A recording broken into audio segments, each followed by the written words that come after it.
വെളിപ്പാട് പുസ്തക പഠനം പാർട്ട് നമ്പർ 26. ദൈവനാമം മഹത്വപ്പെടുമാറാകട്ടെ. വെളിപ്പാട് പുസ്തകം 4-ാം അധ്യായം 2-ാമത്തെ വാക്യമായിരുന്നു കഴിഞ്ഞ ക്ലാസ്സിൽ നാം ചിന്തിച്ചുകൊണ്ടിരുന്നത്. 3-ാം വാക്യത്തിലേക്ക് വരുമ്പോൾ അല്പം കഠിനമായ ഒരു വിഷയം വെളിപ്പെടുത്തുകയാണ്.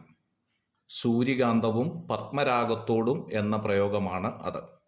പുരോഹിതന്റെ വസ്ത്രത്തെക്കുറിച്ച് പറയുമ്പോൾ പുറപ്പാട് പുസ്തകം 28-ാം അധ്യായം 17-ാമത്തെ വാക്യത്തിൽ അതിൽ കൽപ്പതിപ്പായി 4 നിര കല്ല് പതിക്കണം എന്ന് കാണുന്നു. താമ്രമണി, പീതരത്നം, മരതകം എന്നിവ 1-ാമത്തെ നിരയിൽ പതിക്കണം എന്നും രേഖപ്പെടുത്തിയിരിക്കുന്നു. ശോഭയുള്ള വസ്ത്രമായിരിക്കാം ഒരുപക്ഷെ ഇത് വെളിപ്പെടുത്തുന്നത് എന്ന് വേദപണ്ഡിതാക്കൾ ചിന്തിക്കുന്നു.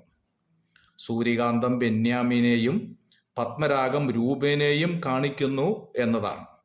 ആദിജാതനെയും വീണ്ടെടുപ്പുകാരനെയും ഓർമ്മപ്പെടുത്തുന്നതാണ് സൂര്യകാന്തവും പത്മരാഗവും എന്ന് വിശ്വസിക്കുന്നു.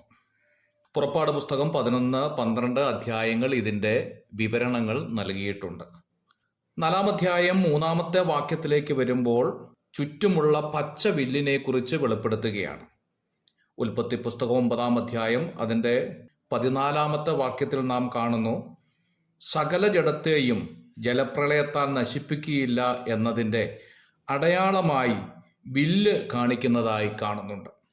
യെശയ്യാ പ്രവചനം 54-ാം അധ്യായം 9-10 വാക്യങ്ങളിൽ ഇത് എനിക്ക് നോഹയുടെ വെള്ളങ്ങൾ പോലെയാകുന്നു, നോഹയുടെ വെള്ളങ്ങൾ ഇനി ഭൂമിയെ മുക്കിക്കളയുകയില്ല എന്ന് ഞാൻ സത്യം ചെയ്തതുപോലെ എന്ന് കാണുന്നു.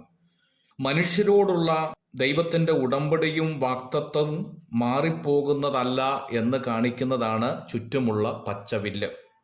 മനുഷ്യന്റെ വാഗ്ദത്തങ്ങൾ സാഹചര്യങ്ങൾക്കനുസരിച്ച് മാറിപ്പോകും.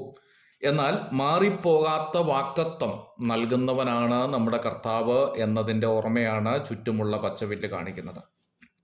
4-ാം അധ്യായത്തിൻ്റെ 3-ാമത്തെ വാക്യത്തിൽ 2-ാമത്തെ പ്രധാന കാര്യം പറയുന്നത് 24 മൂപ്പന്മാരെ കുറിച്ചാണ്. പഴയ നിയമ വിശുദ്ധന്മാരെയും പുതിയ നിയമ വിശ്വാസികളെയും പ്രതിനിധാനം ചെയ്യുന്നവരാണ് ഇവർ എന്ന് വിശ്വസിക്കുന്നു.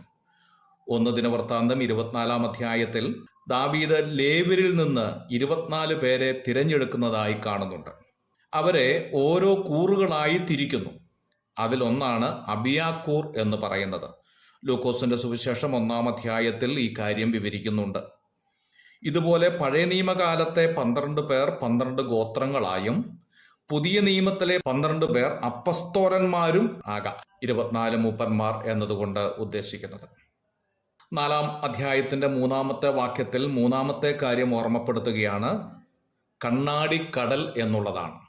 വെളിപ്പാട് പുസ്തകത്തിലെ വളരെ പ്രധാനപ്പെട്ടതായ ഒരു വിഷയമാണ് കണ്ണാടിക്കടൽ എന്നുള്ളത്. ശലോമോന്റെ ദേവാലയത്തിലെ കണ്ണാടിക്കടൽ ഒരു നിഴലാണ് എന്ന് വിശ്വസിക്കുന്നു. സമ്പൂർണ്ണ വിശുദ്ധിയെയാണ് ഈ കണ്ണാടിക്കടൽ കാണിക്കുന്നത്. ദാനിയേൽ പ്രവചനം 7-ാം അധ്യായം 9 മുതൽ 28 വരെയുള്ള ഭാഗങ്ങൾ ഇതിന് വിശുദ്ധീകരണം നൽകുന്നുണ്ട്. പളുങ്കിനൊത്ത ദൈവവചനം എന്നേക്കും നിലനിൽക്കുന്നു എന്നതിനെ കാണിക്കുന്നതാണ്.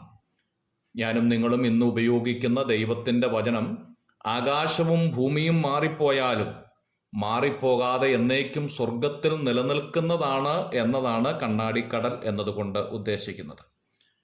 4-ാം അധ്യായത്തിന്റെ 6-ാമത്തെ വാക്യത്തിലേക്ക് വരുമ്പോൾ മറ്റൊരു കാര്യം അവിടെ പറയുകയാണ്, 4 ജീവികളെ കുറിച്ചാണ്. ജീവിക്കുന്ന ദൈവത്തിൻ്റെ ഗുണവിശേഷങ്ങളെ പ്രതിനിധീകരിക്കുന്നവരാണ് ഈ 4 ജീവികൾ എന്ന് വിശ്വസിക്കുന്നു. സിംഹാസനത്തിന്റെ കാവൽക്കാരാണ് എന്നും പറയാം. എസെക്കിയേൽ പ്രവചനം 1-ാം അധ്യായം അതിൻ്റെ 24 മുതൽ 28 വരെയുള്ള ഭാഗങ്ങളിൽ ഇതിൻ്റെ പൂർണ്ണമായിരിക്കുന്ന വിവരണം നൽകുന്നുണ്ട്. നമ്മുടെ കർത്താവ് മാനവരാശിയോടുള്ള വാഗ്ദത്തത്തിൽ വിശ്വസ്തനാണ് എന്നും അതുമാത്രമല്ല ദൈവത്തിൻ്റെ പദ്ധതികൾ ഒരിക്കലും മാറ്റമില്ലാത്തതാണ് എന്നുള്ളതും ദൈവവചനം അത് ഒരിക്കലും മാറാത്തതാണ് എന്നുള്ളതും ഓർമ്മപ്പെടുത്തിക്കൊണ്ട് 4-ാം അധ്യായം മുമ്പോട്ട് പോകുകയാണ്. കർത്താവ് നമ്മെ ഈ പഠന മുഖാന്തരം സഹായിക്കട്ടെ. God bless you.